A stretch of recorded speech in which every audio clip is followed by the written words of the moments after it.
There we go. All right. First of all, those who responded to my email and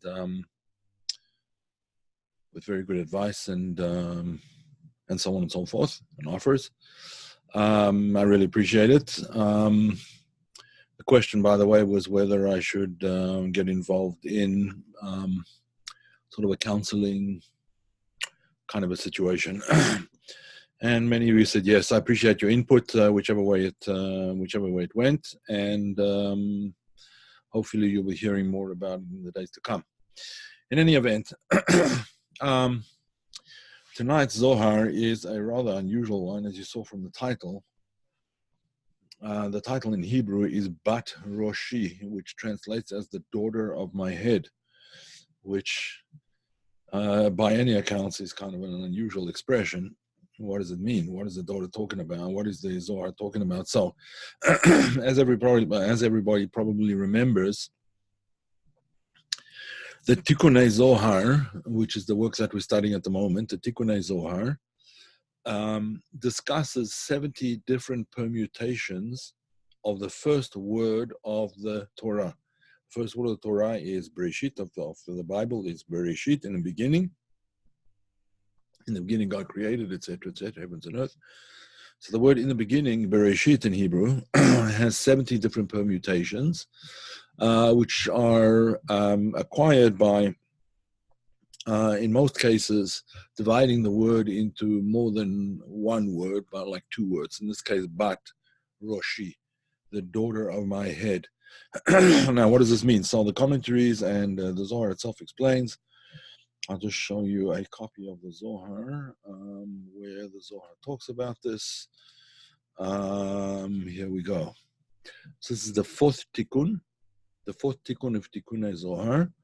As you can see, it's in everything here is in Hebrew. So this is the word that we're talking about, the word Bereshit, in the beginning. And further on down, it speaks about the, here we go. Oh, actually, let's go from here. Taman Roshe, Taman Bat. There is the head, and there is the daughter. Talking about in the word Bereshit. Now, I goes on to discuss this at length, but what is important for us here is the following concept. There's actually several explanations which are important to us, but we're going to start off with the very first one. As you know, I'm sure you can all see, well, let me make sure that you can see by asking you the question. Can you see, can everybody see the chart of the Sfirot? Yes, okay, so as you know, the Sfirot, there are 10 Sfirot. If I make it a little bit smaller, you'll be able to see them all in one shot. But so there's Keter is really the first Sfirah, but it's the transcendent Sfirah, Keter. So it transcends all of the rest of the other Sfirot, and it's a different plane of existence. So we're not going to be counting that right now, because a Keter, translated in English as a crown, is actually above the head. As everybody knows, the king's crown circles around his head. It's above the head. So we want to talk about the head, and we'll talk about that in a minute. But the concept of Keter is that which encircles the head and is beyond the head. And just as we would say in the expression, when you talk about the king, instead of talking about the king or about the queen in the times of the monarchy, they would sometimes talk about the crown, because the crown represents all of the entire monarchy, not this particular king or that particular queen, but the entire concept of monarchy. In our case too, Keter represents the entire structure of any particular world, but we're going to leave out Keter now because it's not the subject that we want to speak about. Primarily in the commentaries, this is the most important idea of Roshi. Roshi. Now, the word Rosh in Hebrew means head. Roshi, my head. Now, the word Rosh can also mean beginning, like the head of something is the beginning thereof, like the head of a river or the mouth of a river, whatever it's called. I think it's called the head of a river, no? In any event, the concept of head is the beginning of something, right? So therefore, generally, we will be talking about Chokhmah, the Sphira of Chokhmah, which is usually translated as wisdom, but means, in a spiritual sense, something much more than wisdom, and we'll discuss that shortly. So that would be Roshi, my head, the beginning, and Bat would refer to the Sphira of Malchut, the last of the Sphirot, the daughter. These Sphirot over here are referred to as the sun, or in practical Kabbalistic terms, these are called Zeir Anpin, the small face, or the small face is not the right word. Prospectus. What's the word? How do they translate it in English? Zeir Anpin. Well, literally the small face. Why the smaller face? Because the child, the son, is in a sense, an image of his father, right? The daughter is an image of her mother. Why? Because the same gender, same gender, and so on. I don't know if, whether to use the word gender, sex these days. It's hard to know, but whatever it is, I think the word would be the same gender. In other words, male, female. But interestingly enough, there's a verse that says, Em habanim smecha, the mother of sons, and uses the plural form of the plural male form. The mother of sons rejoices. Right? So in any event, these 6 Sfirot are called Zeir Anpin, and the last Sfira, Malchut, is called Bat. So this would be Ben, the son, and the daughter. Why? Because they're the son and the daughter of Chokhmah and Bina, which are called mother and father. Chokhmah and Bina, just leave out that for the time being. Chokhmah and Bina, Chokhmah the father, Bina the mother, and Zeir Anpin, the son, and Malchut, the daughter, right? So when we say Bat Roshi, we mean the daughter of Roshi of Chokhmah, the daughter of Chokhmah. Now, the Zohar elsewhere, and quite prevalent in Kabbalah in many places, the Zohar explains countenance. Oh, that's what I was looking for. Saying, thank you, Paul. Yeah, right. Okay. When you try and think of a word, you can never remember it. Okay, so in Kabbalah, in a general sense, Chokhmah is called Chokhmah Ila'a, the higher Chokhmah, and Malchut is called Chokhmah Tata'a, the lower Chokhmah. Why? Because there's an affinity between Chokhmah and Malchut. There's an affinity between the two of them. Now, what is this affinity between the two of them? That we have to discuss further. And I'm going to come to that shortly. That's the first explanation. Second explanation is when we say Bat Roshi, we mean the daughter of all of the intellectual qualities. In other words, Chokhmah and Bina and Da'at would be Roshi. That would be the heads of the family, so to speak, right? The heads of the family of the Sfirot, that we Chokhmah, Bina, Da'at all together. And the third explanation is that it actually refers to, when we say Bat Roshi, we are referring to the 3 Sfirot of Chesed, Gvura, and Tiferet. Why? Because Abraham represented Chesed, Isaac, Gvura, and Jacob, Tiferet, and those were the fathers the heads of the people. Those are the ones that sort of, together with their wives, of course, started off the Jewish people, Abraham, Isaac, and Jacob, so Chesed, Gvura, Tiferet. And daughter Malchut is the daughter of Chesed, Gvura, Tiferet. Now, the truth is, microproscopus or whatever, microproscopus. Yep. They have all these funny Latin words for things that nobody, terms that nobody uses anymore. Only academics know them. Well done, Shane. Appreciate it. Okay, so, yeah.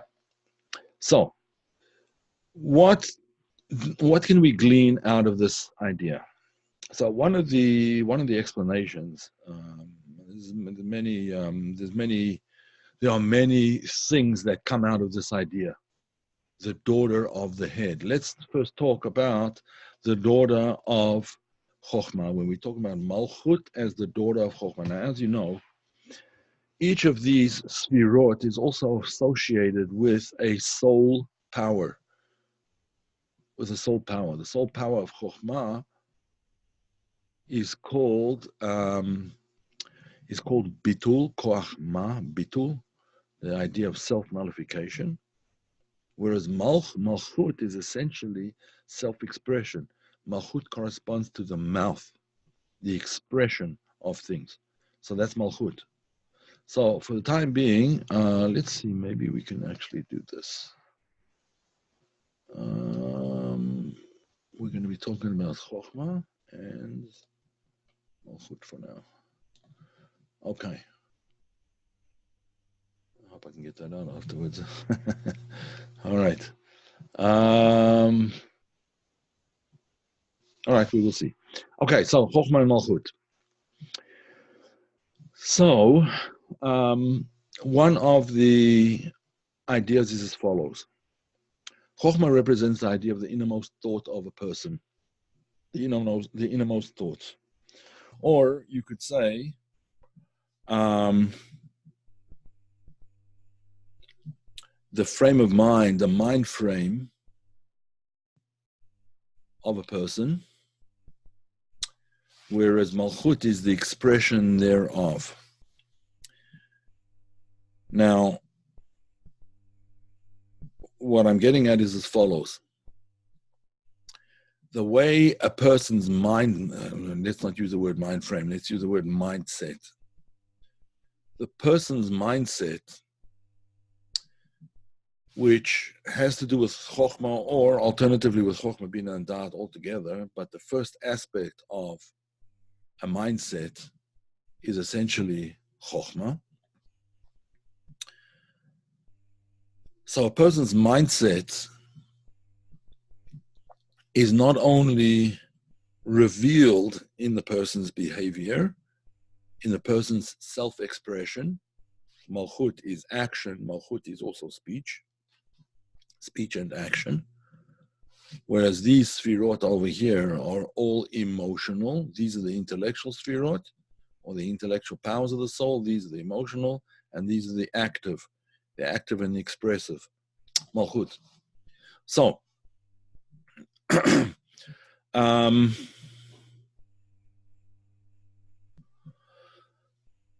according to a person's mindset, will be the way the person expresses himself, the way he presents himself or herself, obviously, to the world. According to the mindset is going to be the presentation. According to the mindset is going to be the speech. According to the mindset is going to be the way the person, to a large extent, is perceived by the outside world, because the outside world cannot see your innermost thoughts. They can only see your expressions of those thoughts. Therefore, one of the aspects of the beginning of things, and in this sense we will talk about the beginning of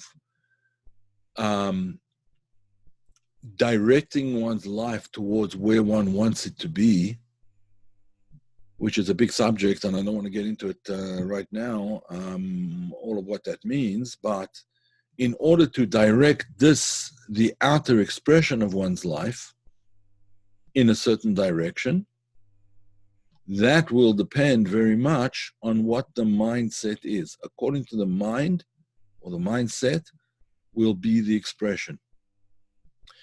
Now we can take this a step further. If the mindset is comprised of Chokhmah, Bina, and Da'at, which it is essentially, there's various aspects to the mindset, but the innermost aspect of the mindset is Chokhmah.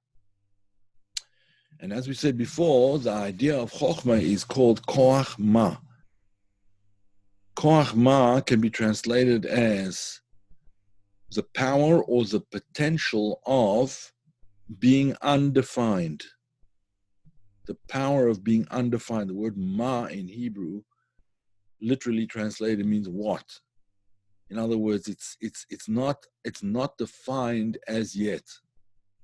Therefore, Chokhmah always throughout Kabbalah is regarded as a point rather than as a line or a shape or something like that, because Chokhmah, since Chokhmah is undefined, it is more like a point than anything else, and that point has to be developed.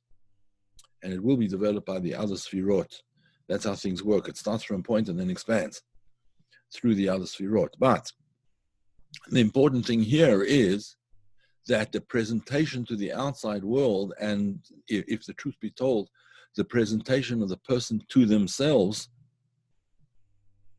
because Malchut doesn't only present you to the outside world, it gives you an understanding of who you are to yourself as well. Especially when there's not a lot of introspection, when one can get deeper than that. Malchut is sometimes called a mirror because it shows you whatever you show in the mirror is what looks back at you.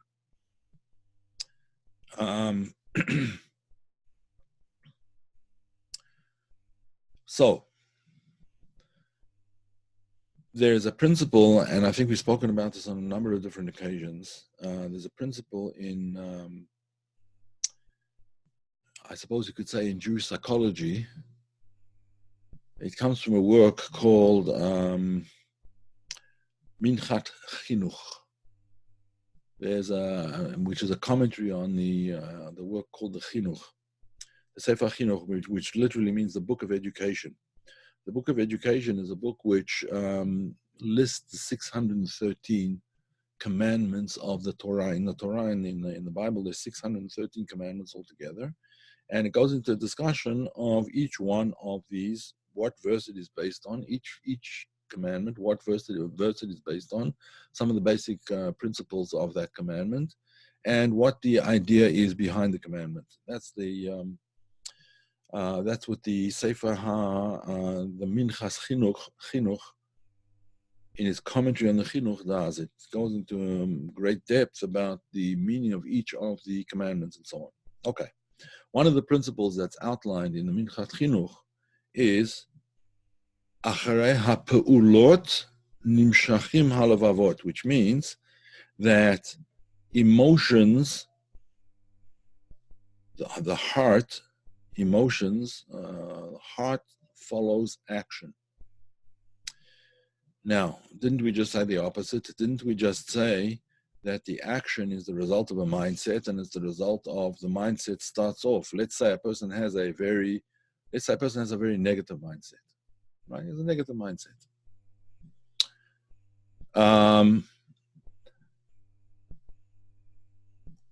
What's going to result when you say a negative mindset? That means that the person will always look at things from a negative point of view. For example, I'm not able to do this. I'm not worth anything. I'm always unhappy. I'm never able to achieve what I want, like the never ever able to kind of mentality, or looking for ways to criticize somebody else. Usually it's because of a feeling of lack of self-worth that happens. But in any event, if a person starts off with, let's say, a negative mindset, then the actions that are going to be produced at the end, the actions and the expression, will soon tell what that person is all about. Right? In other words, the Malchut will reveal exactly what that mindset is. When you listen to a person, if you, in these classes, I do all the talking, but it's an unfortunate thing because the most important thing in helping people is really to listen rather than to talk. But since this is informative rather than getting the best out of people, whatever, it's information. So I have to unfortunately do the talking. But the idea is that when you listen to a person, you can certainly get a good sense, and if you're trained in it, you can get a very good sense of what the person's mindset is. Is it a positive mindset, negative mindset? Is it upbeat? Is it not upbeat? Is it focused on the past, focused on the present, focused on the future? Is the person focused on the problem, focused on the solution? Usually a negative mindset is focused on the problems. A positive mindset is focused on the solutions, and so on and so forth. Of course, there's many aspects to this idea. But what we were saying is, just as from my mindset, my behavior is evidence as to what my mindset is. It can also work and does work the other way around. As I said when I quoted that the Minchas Chinuch, which states, after the actions, the heart follows. The heart follows the action. So if you act in a certain way, that causes the emotions to follow the action, and then it causes the mindset to change in a certain way, to change in a positive way if the actions are positive. I think this may actually be one of the reasons that so many people involved in the movies are actually a lot of them are very depressed people, and they're on all kinds of antidepressants and always going to shrinks and things like that, psychologists, psychiatrists. Why? Because they play these roles. Their actions might be, very negative roles. And therefore they wonder why their mindset becomes so negative. And this is the reason. Because the emotions are drawn after the actions, and then the mindset is drawn after the emotions. So it works both ways. It works from top to bottom, and it also works from bottom up, from bottom to top. Therefore, one of the secrets in changing mindset is to change behavior. Behavior is very easy to change. Very easy to change. Yes, it demands a certain amount of will and a certain amount of courage, perhaps, and a certain amount of determination. But the behavior itself is much easier to change than the mindset. Once the behavior is changed in a certain way, then the mindset can follow it. So that's one of the explanations of the idea of Bat Roshi, the daughter of my head. Where my head is at, that's where my self-expression and my actions are going to be at. And if my actions are changed into positive actions, then the mindset can be changed into a more positive mindset. Now, that same thing would apply if we're talking not just about Chokhmah, but we're talking about all of these together. Chokhmah, Bin, and Dat. So Roshi doesn't apply only to Chokhmah, but to all of the Sfirot, all of the head Sfirot. In other words, the Chokhmah, Bin, and Dat. Only there's a little bit of a difference. There's in how Chokhmah works, in how Dat works, and how Bina works, and so on and so forth. Chokhmah, as I said, is the point, right? Bina is the expansion of that point. Bina is related to the word binyan, to build. Bina is the builder. Just like we see, and that's why Chokhmah is called the father and Bina is called the mother. Why? Because just like the father gives the basic drop of sperm, which is completely undeveloped, it's only potential, It's potential for all kinds of things, for anything, essentially. But it's Bina that develops that potential. It's the mother that develops the potential of the drop that she receives from her husband. So that's where the building goes on. That's where the expansion goes on. That's where the character is drawn out. That's where the what was only an initial drop of energy, of potential, now starts to take on actuality. It starts to build into an independent life that's contained within Bina, right? That's going to be the children, the son and the daughter.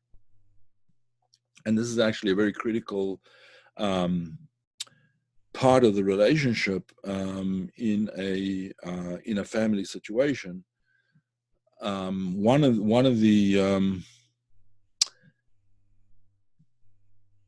the downfalls, you could say, I suppose, of the modern family is that roles have become very unclear. Now, that doesn't mean to say that the roles are necessarily fixed, but there has to be an understanding of what the role of a father is, what the role of a mother is, and so on and so forth towards their children in particular. Because when they work together, they work in harmony rather than against each other. When they work in harmony, then the children come out as stable and beneficial to the rest of society, and so on and so forth. Rational, emotional, emotive behavior therapy. Oh, good. Shane is sending a link. Ernest, also applies to faithfulness or emunah. Strengthening faithfulness and emunah through action response to the world of Malchut. Yeah, but that works a little bit differently, Ernest. You're right. But emunah is up here in Keter. Emunah is not in Chokhmah. Emunah is in Keter. But nevertheless, because Malchut of the higher world becomes Keter of the next world down, therefore there is a connection between Malchut and Keter, in fact, to the extent that the crown is called Keter Malchut, the crown of Malchut, right? So Keter and Malchut have a very clear and important relationship between them, but here we're talking more about the intellectual faculties rather than the trans-intellectual or transcendent, the faculty which transcends faith, emunah, transcends Chokhmah. It's on a higher level than Chokhmah. It is completely, Chokhmah is immanent, although it's not yet defined. Keter is transcendent. That's a good question, nevertheless. Okay. So let's just go back for a second to the Zohar. And the Zohar says like this. One of the explanations of this idea of Bat Roshi, says the Zohar, is that the eyes are an expression of Chokhmah. Sight, or the eyes, express Chokhmah. In the faculties of a person, sight is the faculty that expresses Chokhmah, and hearing is the faculty that expresses Bina. Okay, so why is this important? Because the Zohar says over here that the word Bat Roshi can be understood as the eyelids covering the eyes. Now, why is that important? Because in order to keep one's power of Chokhmah pure, in order to prevent it from becoming tainted by seeing things, by looking at things which one shouldn't be looking at. For example, just, a crass example, but nevertheless an example, pornography. Or looking for the bad in other people, always looking for something to criticize in other people, looking for the bad in somebody else.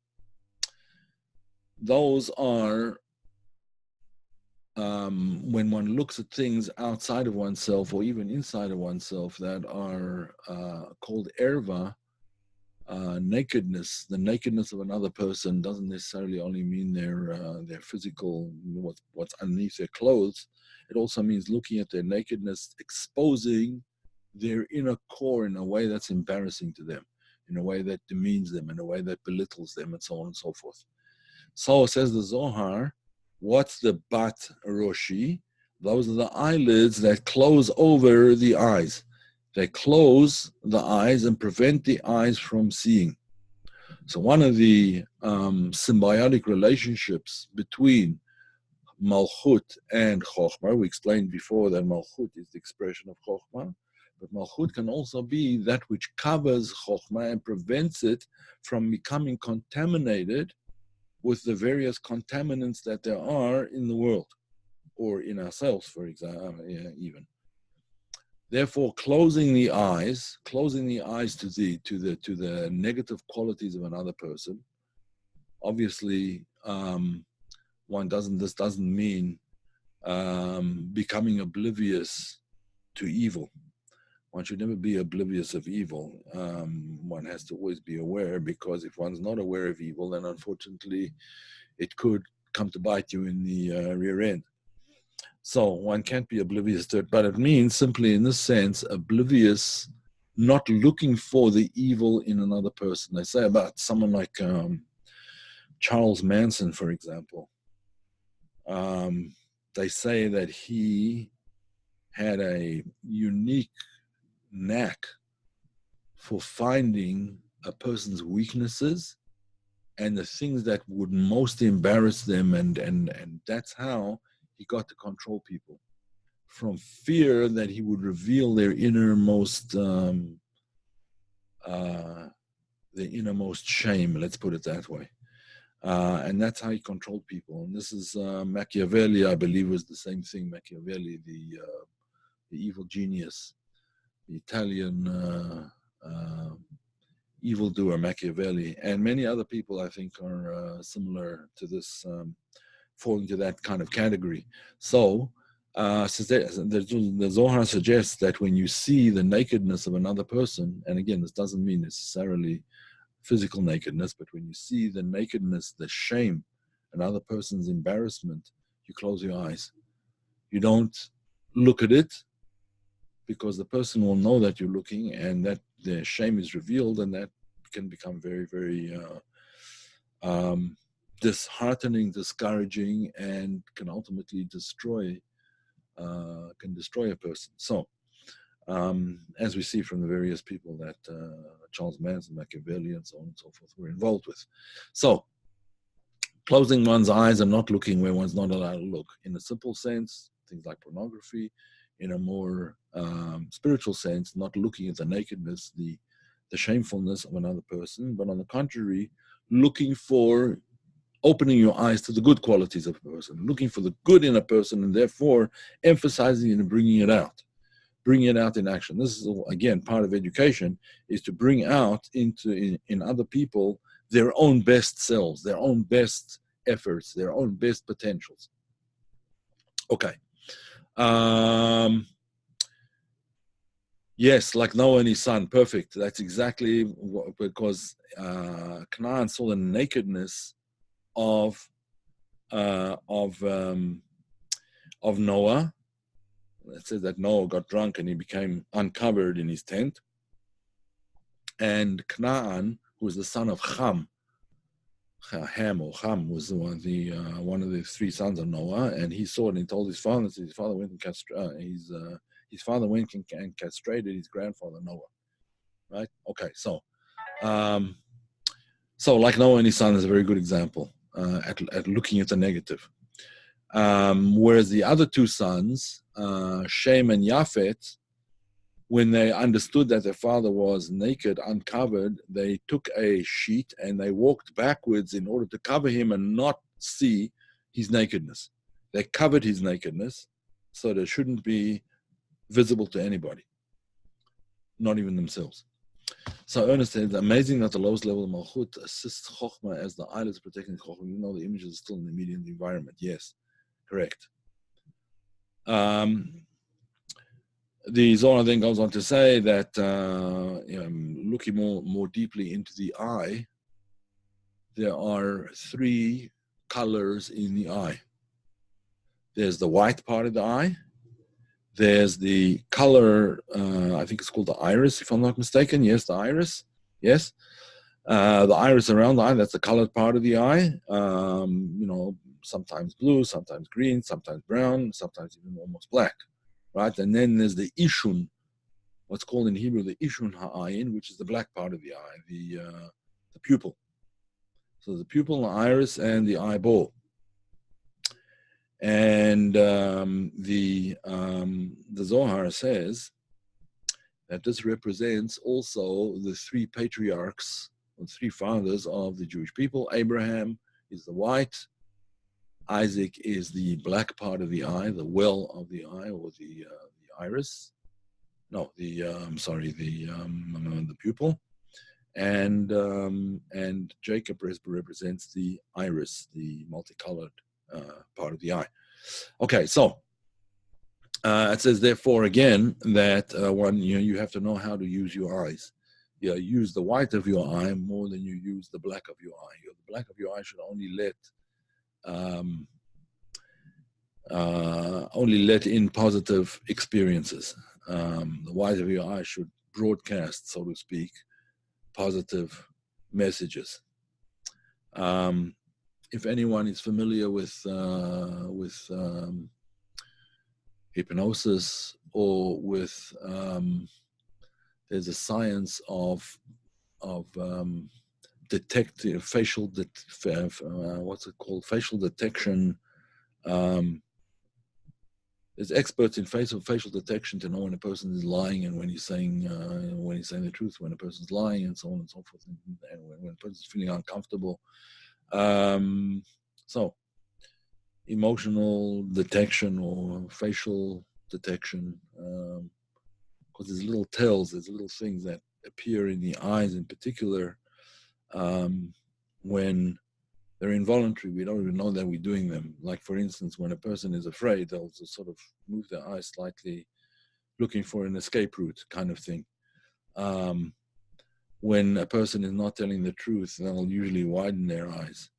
Have a look at politicians, certain politicians.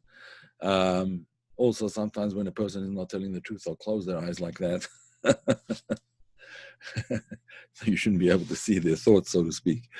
There's a whole science to these things, and very interesting stuff. But in any event, that is another explanation that the Zohar gives for the idea of bat roshi, the eyelids that cover the expression of chokhmah, which is the eyes, the eyelids that cover the eyes, bat roshi.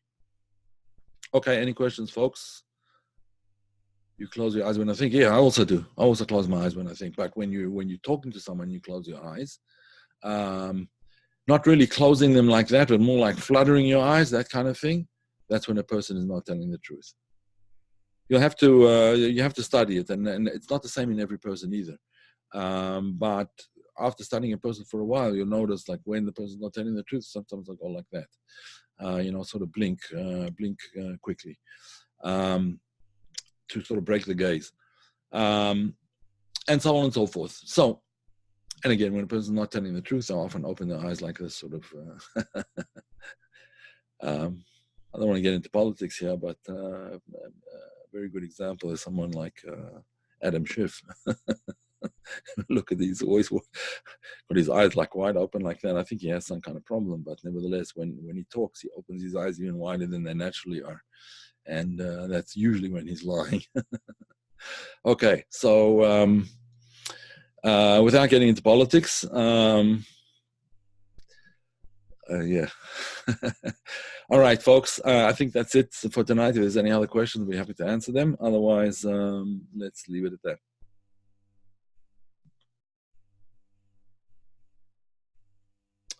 Okay. Shabbat shalom. Okay, everybody, have a great one. See you again, hopefully next week. Alrighty. All right, night, everybody. Thank you, Yal. Appreciate it. All the best. Okay, we'll stop now.